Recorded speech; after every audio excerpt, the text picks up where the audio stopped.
Hey Canucks fans, welcome to Clay's Canucks commentary for Wednesday, February the 14th. Earlier this morning, the club announced that they have extended the contract of general manager Jim Benning, ending months of speculation. Some people surprised by this announcement, other people not so surprised by this. And regardless, like any major Canucks announcement or decision, it has set social media and Canucks Nation ablaze. People on Facebook, on Twitter, I can't imagine what's happening at the message boards on Canucks.com. But people are talking about it. People are agreeing. They're disagreeing. They're approving. They're disapproving. They're debating. They're discussing. They're arguing. Whatever it may be, everyone has an opinion, and rightfully so. It's because we care passionately about this hockey team. In fact, on Twitter, about an hour ago, at Canuck Clay on my account, I put up a poll question, yes or no, saying, are you okay with this contract extension for Benning?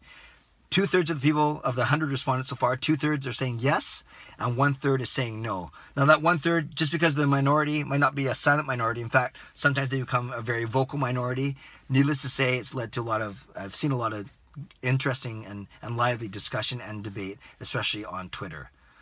Jim Benning joined the team in May 2014, inherited a team that obviously built by previous regimes, and he's done his best to rebuild the team. A lot of fans wishing that the rebuild has been maybe faster or even more dramatic, but I think it's safe to say we can all agree that he's steadily built up a prospect pool, and I think that's the main reason why I'm okay with this extension. I trust him. I trust the vision he has for this team. It sounds like it's aligned with Jim Benning's vision. Maybe the Aquilinis, we don't hear that so much. It sounds like it's in line with Travis Green's vision as well for building this team. So we certainly need stability.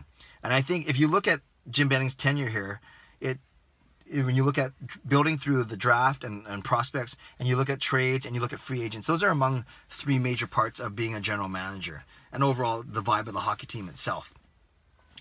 That 2011 team, the team that went to the Stanley Cup Finals, that team took a while to build. It took over a decade to build, actually. The Sedins were drafted in 99. Guys like key players like Kessler and Burroughs and Edler joined the team throughout the early to mid-2000s, and then finally came to fruition 2009, 10, 11 with those President Trophy winning teams, those Stanley Cup winning teams. That's not winning. See, I got too excited. Those playoff teams, and of course the team that made it to the final. My point is, it took a good 10 to 12 years to build those teams.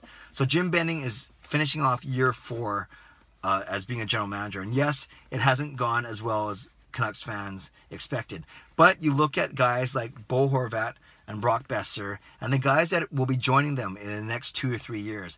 Guys like Pettersson, Dahlin, Juolevi, Demko, Lind, Gadjevich, Gaudette.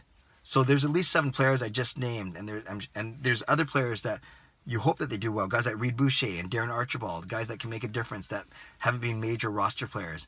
So I think we could all agree that the prospect cupboard is more full now.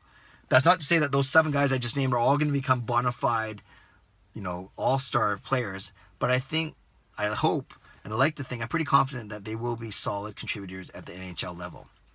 So we can all agree, I think we can agree, that his drafting has been good. Brock Besser finding him 23rd overall in 2015.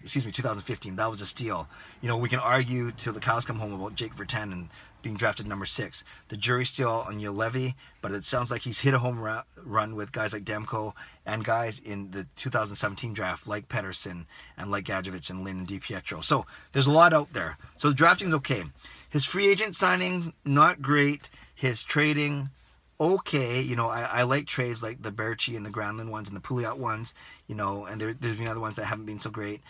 So I understand that there's a lot of debate. There's a lot of, maybe not everyone's confident completely in Jim Benning's, in his abilities. But I think if you really step back and take a look at the big picture, at least this is what I'm doing, trades are a big part of it. Yes, free agents are a big part of it, but I think prospects are the biggest part of it.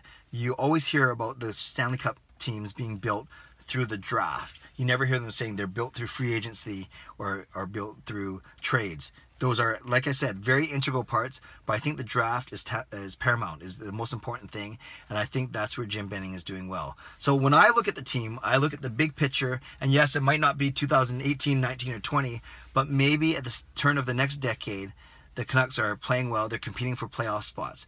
I'm 43 years old. I've been a Canucks fan all my life. I'm willing to stick it out for one or two more years of pain. But I think the Canucks need to own it. They need to say, yes, we are going to blow this team up. Vanek gone, Sedin's maybe not coming back. Figure out what to do with guys like Eriksson and really commit all into this rebuild. And I think the Canucks fans would appreciate that. They would get behind it, but they just want to be told, very genuinely, very honestly, what the vision is for the team. They have started that process by extending Jim Benning. I'm okay with it because I've been patient for 43 years. I can stand 2 or 3 more years. I would love to see the Canucks competing for not only a playoff spot, but for the Stanley Cup itself in maybe 4 or 5 years. Am I being too optimistic? Perhaps, but you guys know I'm a glass half full guy, not a glass half empty guy. So a little rambling, a little excited. Still kind of, we're going to see this signing dissected on the blogs, on the websites, in the radio stations, in the newspapers for days and weeks to come, especially leading up to the trade deadline and, of course, the draft in June. But bottom line for me, I'm okay with this extension. I'm more than okay. I'm happy with this extension. I'm happy to see how Benning, Linden, and Green are going to work together. It's been a decent first year. Yes, I know the team's playing poorly, but they were, remember, first week of December, before Bo went down, they were fighting for a playoff spot, and they're playing very well. And I would argue it looked like the rebuild was on its way, and then we know what happened once Horvat went down and once half a dozen guys went down. Okay, Canucks fans, give it to me. Do you agree with me? Are you okay with this signing? Are you like the 2/3 on Twitter? Or are you part of the vocal minority? Am I out to lunch? Am I missing a bunch of things? Am I missing a bunch of factors? I would love to hear what you have to say. Leave a comment below. I'll certainly read to it. I'll react to it. Subscribe to this channel if you haven't done so already.